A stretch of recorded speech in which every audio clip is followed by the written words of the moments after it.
Inside Fairmont Crest, power is never just a chair or a title. It is the ability to stay standing when the body betrays you, when the family trembles, when people begin to smell blood in the water and decide it is time to bite. On that Tuesday, everything seemed to tighten into a single overstretched wire, so tense that even the smallest touch could make it snap. Anita refused to wait for the storm to arrive. She stared straight at the clearest sign of vulnerability she had tried to conceal behind her familiar pride: the hair loss, strands on the brush, small clumps on the pillow, the unconscious motion of her hand rising to her scalp, if to confirm what was slipping away. Each detail reminded her that chemotherapy did not only attack disease, it attacked the image of a woman who never bowed. Anita's anger was not loud. It was the cold discipline of someone accustomed to controlling boardrooms, controlling family, controlling even the stories people were allowed to tell about the Duprees. She understood that there were predators who would see thinning hair as a signal to advance, to question, to weaponize pity into gossip about the weakening of the person at the top. Fairmont Crest always stayed polite, but politeness here was only a mask for the hunt. Anita could not allow anyone the privilege of watching her be dragged by a process she did not choose, so she chose to cut it off, with a decision sharp as a blade, turning a moment of fragility into a declaration of authority. She was proactive. She handled it herself. She asked nobody for permission to exist the way she intended. In that instant, the pain was not only in the bare scalp or the chill at the nape of her neck. It was in the truth that she was human, that she could be powerless, and that she hated admitting it in front of anyone. Donnie stood beside her, but not merely to comfort. Donnie's presence softened Anita and irritated her at the same time. It softened her because Donnie was someone Anita still wanted to keep within her orbit, someone she believed she had the right to guide and protect. It irritated her because Anita could see, in Donnie's eyes, what she herself had buried long ago: the fear that if the leader fell, the family would turn on itself like wild animals in a cramped cage. Anita knew Donnie carried her own kind of chaos, a fire that flared when provoked by old wounds and cornered by pressure. That was why whatever Anita chose to share with Donnie could not be gentle. It had to be an order wrapped in truth, a push that forced Donnie into motion, because in their world, stillness meant being swallowed. Perhaps Anita had already noticed the signs of an approaching strike. Someone was sensing weakness in the Dupree fortress, preparing to seed toxic stories across the upper crust social web, twisting compassion into a weapon, turning Anita's illness into an excuse to challenge her authority. Or worse, Anita suspected a hand closer than that inside the home, inside the familiar chain of loyalties quietly arranging Donnie to become a pawn. Donnie had always lived with a tension between devotion and the hunger to choose her own path, and Anita understood that if she did not push Donnie in the right direction, Donnie might react on instinct, act rashly, destroy what mattered most, and become the family's largest vulnerability. Anita's anger was not only aimed outward, it also turned inward, at the realization that she could not protect Donnie by doing everything for her anymore. She had to give Donnie responsibility, and with it, the possibility of failure. On a different front, Bill was walking the razor edge between confusion and rage. A strange test result, a body that no longer felt fully his, and a chain of small warnings that kept pricking like needles under the skin. Bill was not the kind of man who could live without answers. If something was wrong, he needed to know who did it, how they did it, and why they dared to choose him as the target. His life had been built on control and rules, on loopholes he could exploit, and now he was trapped in fog, where medical data became riddles and exhaustion became evidence he could not properly hold. He investigated like someone personally insulted. He saw everything through the lens of a man trained to win. There could be no random, no unfortunate, no coincidence. His anger surged every time he considered that someone had touched his body without his knowledge, had manipulated his biology the way a crooked attorney manipulates paperwork. Each time he replayed the days he felt off and dismissed it. He felt humiliated by his own confidence. The worst terror was not only the possibility of being poisoned. It was the thought that he may have been living beside the person who did it, laughing with them, trusting them, or at least allowing them to exist within the most dangerous radius. And yet Bill did not suspect Haley. And that blind spot felt like something a real strategist would calculate in advance. Perhaps Bill was protecting himself from the one admission he could not bear. If Haley had done this, then he had failed at reading people, failed at seeing the threat inside his own marriage.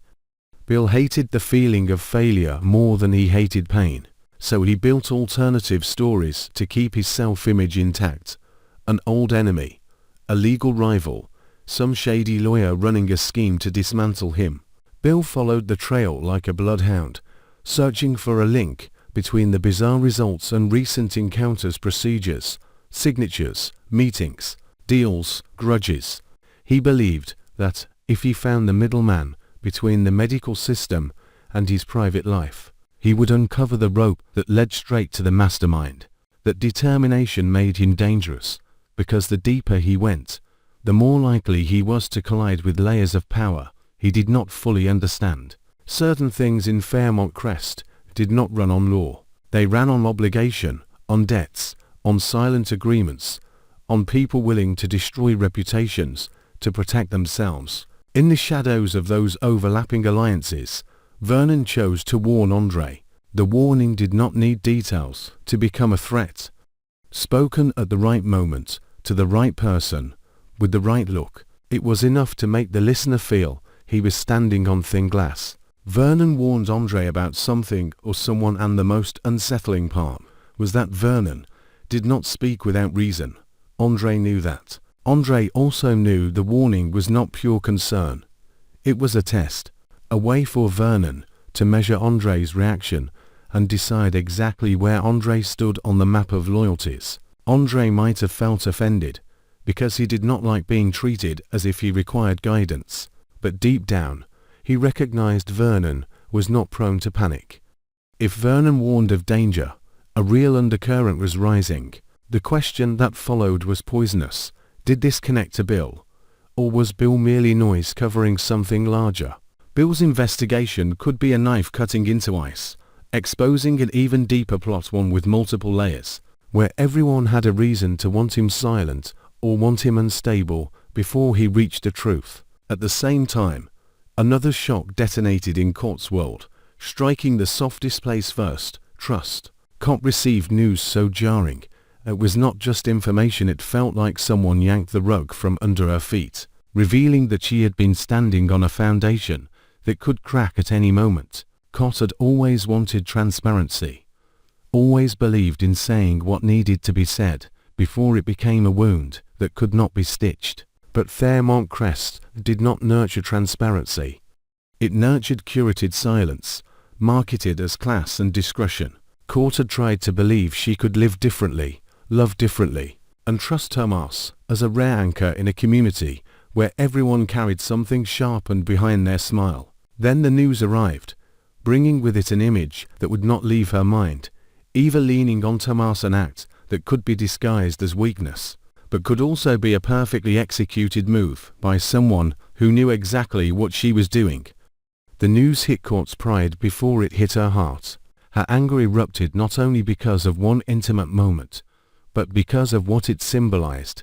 Tomas had allowed it, or worse, Tomas had not been strong enough to stop it. Cott felt herself being pushed toward the role of the reasonable woman, while someone else stepped into her territory as if it were empty space. Cott did not only rage at Tomas, she raged at herself for believing that honesty alone could protect boundaries. In this moment, she saw a symbol she hated. When Eva needed something, Tomas was there. When Eva reached, Tomas did not pull away, and instantly Cott's mind tore open with questions. Did Eva lean on Tomas because she was truly vulnerable, or because she was marking her claim? What had Tomas said before this that made Eva feel entitled to do it? Was he hiding something about their connection, or was this part of a larger chess game, where emotions were being used as weapons to make Cott lose control, sabotage her relationship, and become the guilty party in everyone's eyes. The more she thought, the more she sensed an invisible hand arranging the board. Fairmont Crest excelled at turning women into the unstable one, with a few fragments of information and a few carefully ambiguous gestures. Court despised that. She despised the idea of being manipulated into an overreaction, then dismissed as jealous, irrational, self-destructive, yet her anger would not let her swallow it.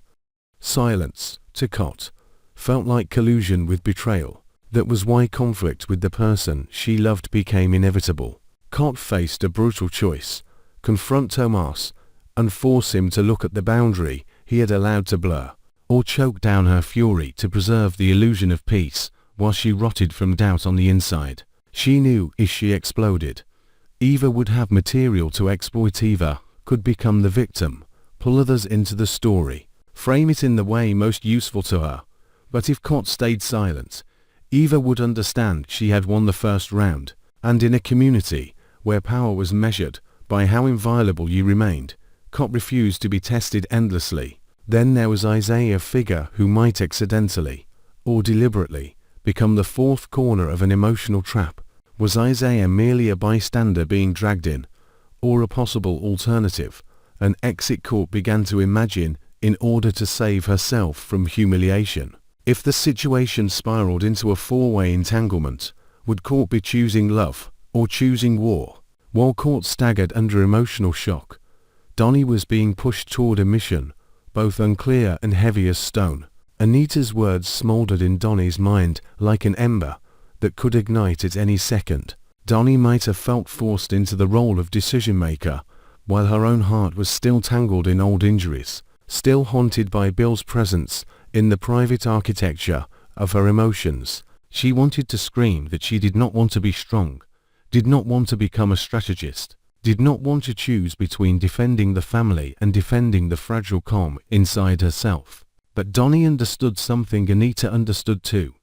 If she did not act, someone else would act for her, and then the damage would be worse.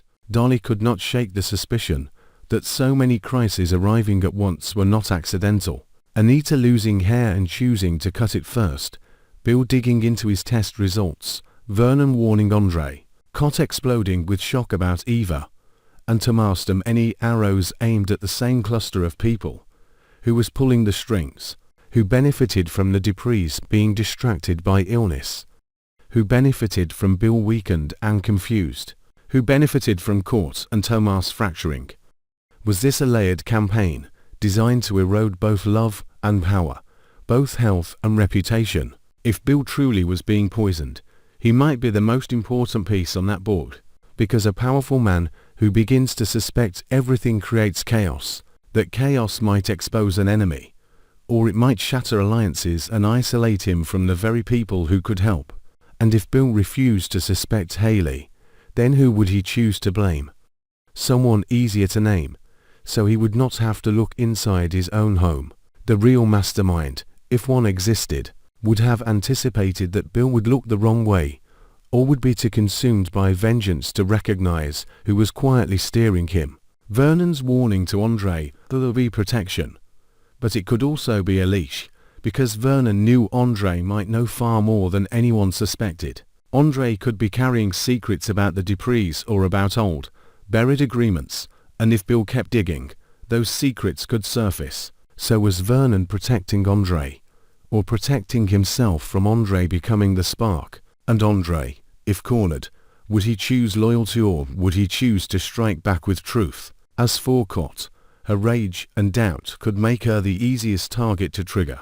All it would take was a message, a photo, a whisper, and she could be pushed into her worst mistake, taking the conflict public, letting the community watch her unravel, turning her pain into a moral trial where the person who shows emotion first usually loses. But if Court stayed sharp, she could turn anger into strategy, turn humiliation into investigation, and start asking her own questions. What did Eva truly want? What was Tomas hiding? And was this shock only romantic or a deliberate attempt to destabilize Cott's position and the relationship she once believed was a refuge? That Tuesday ended not with relief, but with doors closing and eyes beginning to look at familiar faces as if they were strangers, Anita seized control in the way of a woman who refused pity. Yet that very act exposed a terrifying reality. Time did not obey her, and the predators waiting for weakness were close. The deeper Bill investigated, the more he risked colliding with a network he might not be strong enough to fight. And if he discovered he had been poisoned, the question would not only be who did it, it would be why they chose to slow him down rather than finish him immediately. Cot, shaken by her own shock, stood at a crossroads between preserving love and preserving dignity. But in Fairmont Crest, sometimes you are not allowed to keep both. Above all, questions hung in the air like smoke without visible flame. Did these crises share a single source? Was someone creating multiple fronts at once, so the Duprees and their allies would fracture from within? Or was this only the cruel coincidence? Fairmont Crest always knew how to turn into tragedy. If Bill finds the trail of a shady lawyer, will it lead to an external enemy or to a name, and one dares speak inside the house? And if Court confronts Tomas, will her anger break the relationship, or open a far larger secret Tomas has been hiding from the beginning?